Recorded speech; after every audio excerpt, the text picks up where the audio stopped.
ఈ సినిమాకి ప్రత్యేకించి ఆయన తపన చూసి నేను ముఖ్యంగా పొలిటికల్ ప్రాసెస్కి వెళ్ళిపోయిన తర్వాత, పాలిటిక్స్కి వెళ్ళిపోయిన తర్వాత,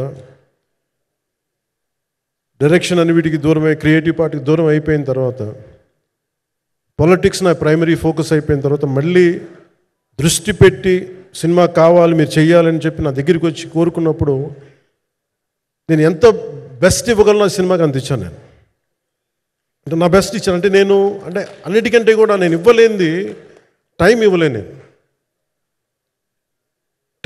నేను. కానీ అలాంటి పరిస్థితుల్లో ఒక క్లైమాక్స్కి దాదాపు 57 రోజులు షూట్ చేయాల్సి వచ్చింది.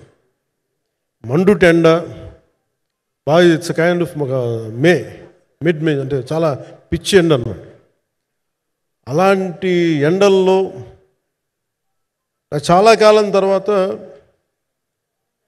నాకు మార్షల్ ఆర్ట్స్, నేను ఎప్పుడో నేర్చుకున్న మార్షల్ ఆర్ట్స్, ఒక ఎస్క్రీమా కానీ, ఊషు కానీ, నేను నేర్చుకున్న సెల్ఫ్ డిఫెన్స్ టెక్నిక్స్ కానీ, యుఎస్లో నేను ఒక వర్క్షాప్ చేసిన జీత్ కండో ఇవి కానీ, ఇవన్నీ ఈ సినిమాకి నాకు పనికి వచ్చినాయి. నాకు వీళ్ళతో డిఫరెంట్ కొరియోగ్రాఫర్స్తో కూర్చొని ప్రత్యేకించి క్లైమాక్స్ పార్ట్ ఇది అందరికీ ఇన్స్పైర్ చేసింది.